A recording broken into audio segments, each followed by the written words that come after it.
Dave Biddle, 24/7 Sports. Hi, Ryan. Other than improving your short yardage running game, like what's like the main point of emphasis offensively for you guys during camp? For the whole team, it's preseason is toughness, discipline, and skill. Those are the three areas we really want to just focus on. Overall toughness in preseason, and the reason we say that is because we have to keep each other, upright. We got to take care of each other. We got to work with each other, but at the same time, we got to build that callus and that edge. So that's the first thing. Discipline of just playing the game, penalties, discipline of your position, coming out every day, working hard, taking care of your body, and then skill. The skill of your position, the skill of playing the game. So those are really the three areas that we're kind of focused on across the board. Offensively, it's just the balance. It's the balance of the run game and throwing the football. The offense has been so successful since you've been here. I'm curious, like how often do you have to mix up your concepts going into each season? Things that have not been on film that your opponents have not been able to study. Yeah, and what you do is you look at your personnel and you say, okay, how do we best use our personnel? And each year it changes.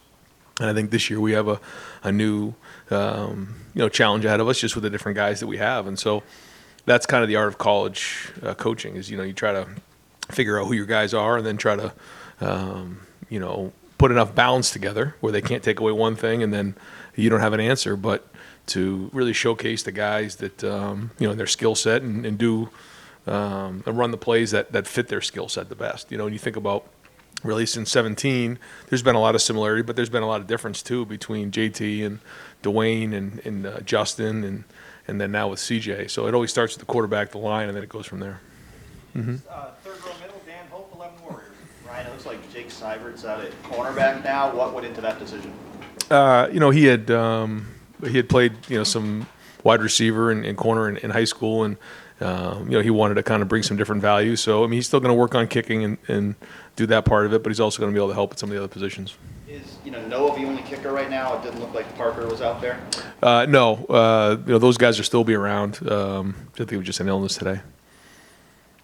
Oh, third row right, Dylan from Delaware County. You talked about competitive stamina in Indianapolis Yeah. last week.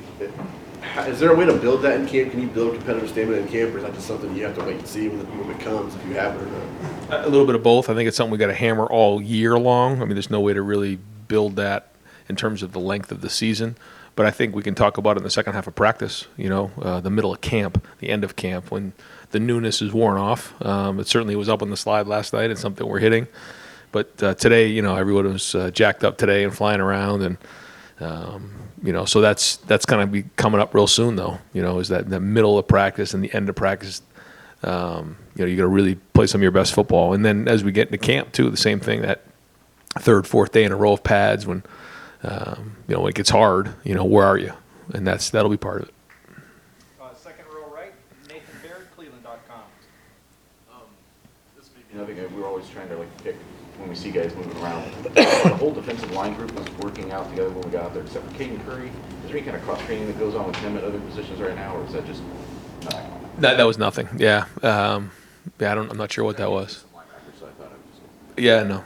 How are you kind of assessing defensive progress during preseason camp? What is that in your mind? Well, I think once we get the pads on, we'll get a better feel for that. But certainly the understanding of the defense, where guys are at, and how quickly they're fitting things the right way, how fast they're reacting, are they where they're supposed to be?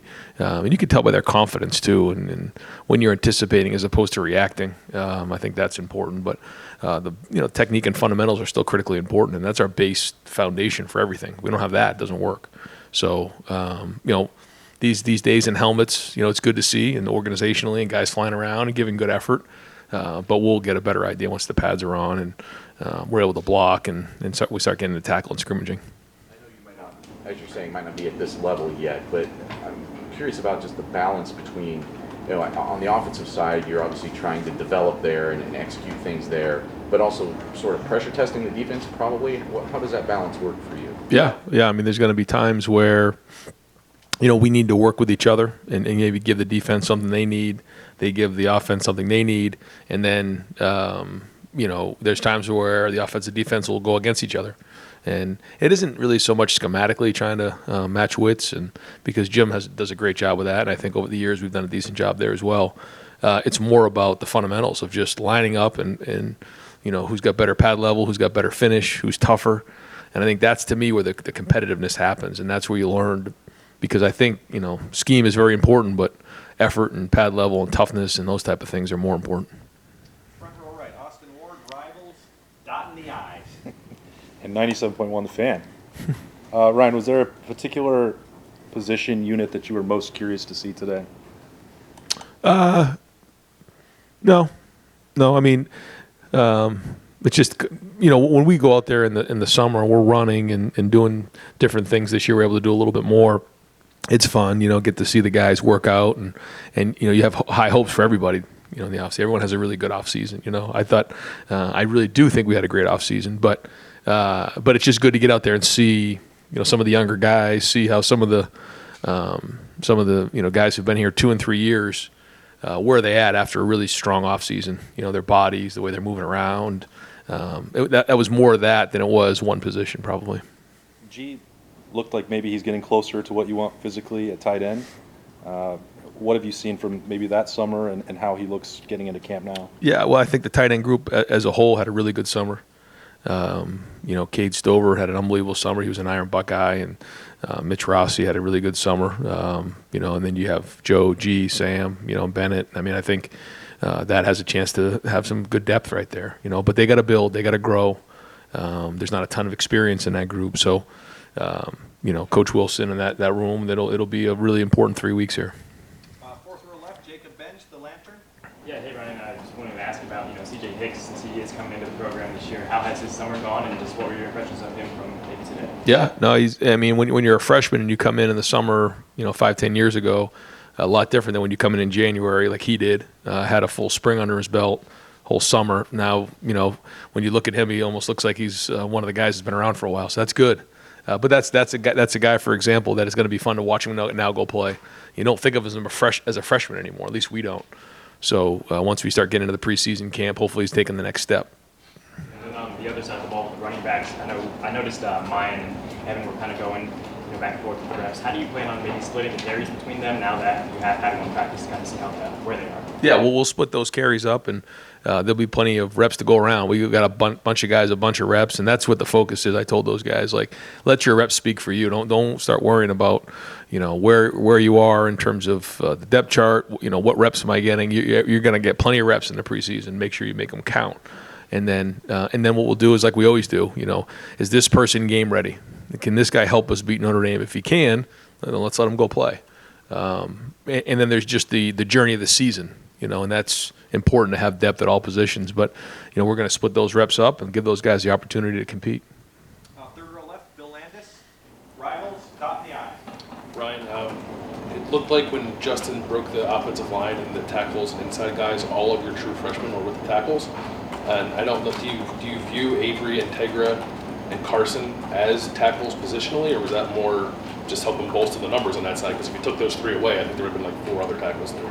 I think Justin wanted to start them there and then can move them all inside, because all of them could play inside, but he wants to start them out at tackle and get their feet moving that way, and then kind of build them and see where that goes. And again, you won't know until you really get the pads on what that looks like day in and day out, but I think he wants to start them there. And then with Kyle McCord, there's obviously no expectation that he's going to challenge for the job. You have your starting quarterback. So what's a camp look like for a guy who's sort of firmly entrenched as the number 2? Do you still try to give him work with the ones? Is he strictly with the 2s? Like, how do you kind of go throughout all this with a guy like that? Well, I think the first thing is you got to get CJ game ready. That's the first priority. And then you try to get the other guys as many reps as possible and try to get them in there. And Kyle had a really good offseason, so that was great. And Devin's worked really hard as well, and he's only been here. It's another guy who's only been here since January. But you got to develop these guys. It's a huge 3 weeks to bring those guys along. And they're going to get plenty of reps. They'll get reps with the 1s, they'll get reps with the 2s. We'll mix those up, and that's part of the process. And so, how many guys can we get game ready? That's the goal. But certainly we got to get CJ to the point where he's ready to go play his best football against Notre Dame. Over here to the right, Clay Hall, WSYX. Ryan, do you agree with this notion that if the offense stays constant and the defense gives you incremental, they get better, then you'll get where you want to get? I mean, our offense hasn't done anything. I mean, this is a whole new group, so we got to go out and prove ourselves. It's just, and I know what you're saying. I think just offense is just going to go out there and start scoring and be the best offense, in the conference. Well, it doesn't just happen, and we have to make sure we're starting with our foundation, and that's running the football and toughness and having our edge and ball security and all the little things that lead you there, and then it goes from there. But I will say, if we can play complementary football this year, then that gives us a chance to win, in the first game. And that's all we're going to really focus on right now. It's very, very easy to start getting ahead of ourselves. But in order to reach our goals, we got to take care of business early on. And really, you can't start accomplishing those goals until November. So we got to focus on just getting better every day. And boy, that's cliche. I get it. But you have to. And there's a reason why it's cliche, because you have to do that. But yeah, I mean, I think our defense has more experience coming to this year. I really like what we're doing schematically. So, the expectation, I think, someone said, well, why would you say it has to be a top 10 defense? I'm not saying it has to be. I'm just saying that's the expectation. It's the expectation on offense. It's Ohio State. We should be a top 10 special teams. We want to be, the best in the country at what we do. Then we should be held accountable to that. And that's the goal. And that's what we're working to make sure happens. And if we do have a top 10 offense, top 10 defense, top 10 special teams, that'll give us a chance to reach our goals.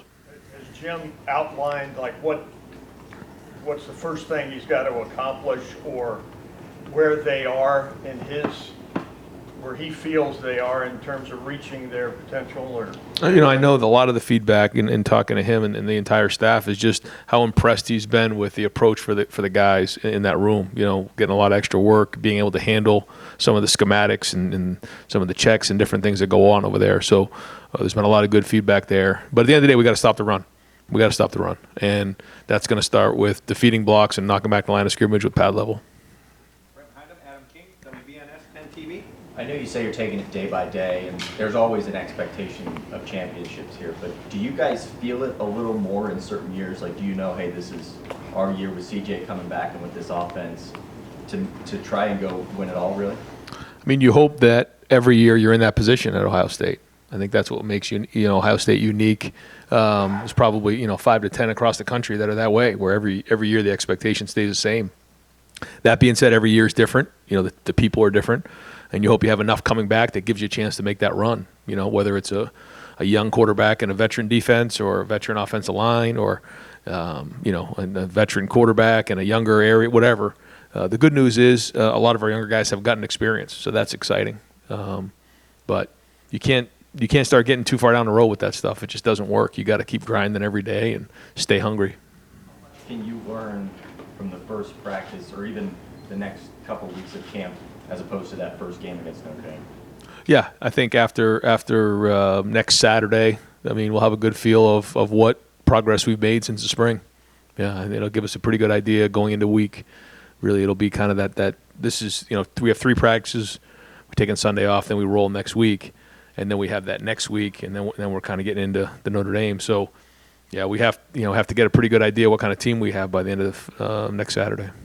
Front row middle, Bill Rabinowitz, Columbus Dispatch. Yeah, building a little bit off of that, I would guess that every year a coach has a gut feel about what kind of team he's going to have. I mean, last year you didn't share this with us, but I know you had some misgivings about how the defense.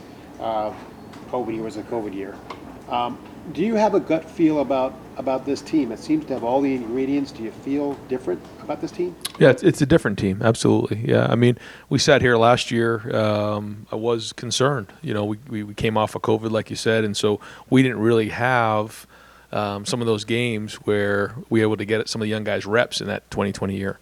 You think about 5 regular season games, and then we played the CFP, and then we were in the national championship. And because what was it, 7 total games, and you think about, was it 8? Yeah.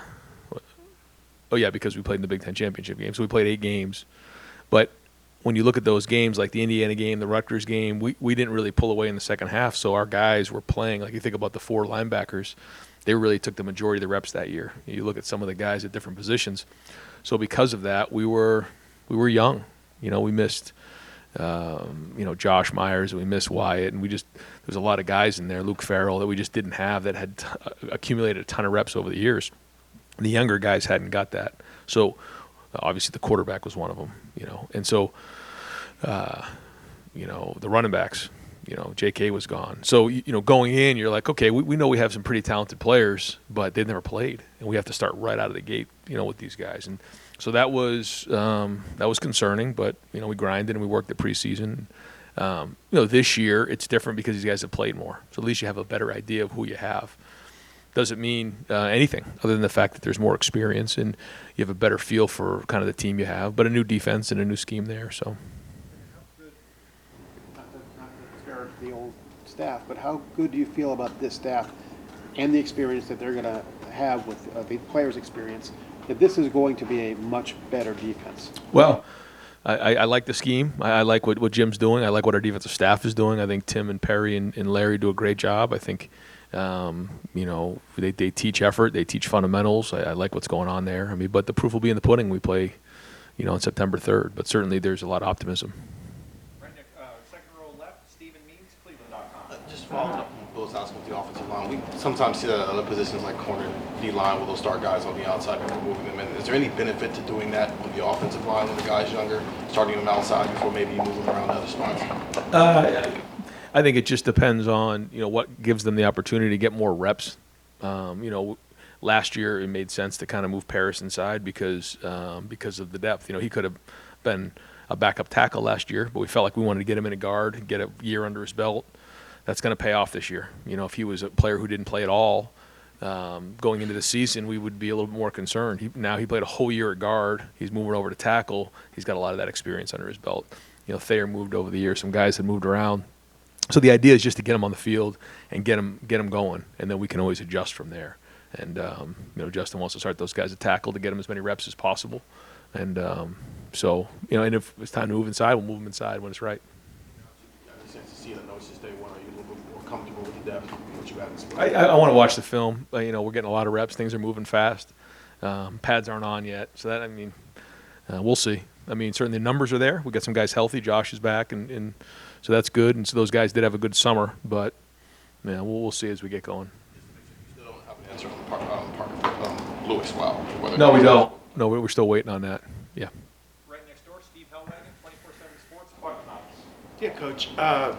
You lose Wilson and Olave there at wide receiver, and a lot of people think after the Rose Bowl it's Harrison and Ikbuka, but I don't know, just how important is it to find consistent playmakers at those two positions and not just anoint somebody at the beginning of camp? They got to go out and prove it every day. Just what are you looking for, and who all do you feel is in that group to maybe fill those roles? Very important roles. Yeah, and you don't just walk in and think that that's what's going to happen, like you said. I thought all those guys had a great offseason. Julian Fleming had the best offseason he's had to this point. He was an Iron Buckeye, one of the most improved. That was excellent. Emeka, I think he graded out as a gold, so that was great.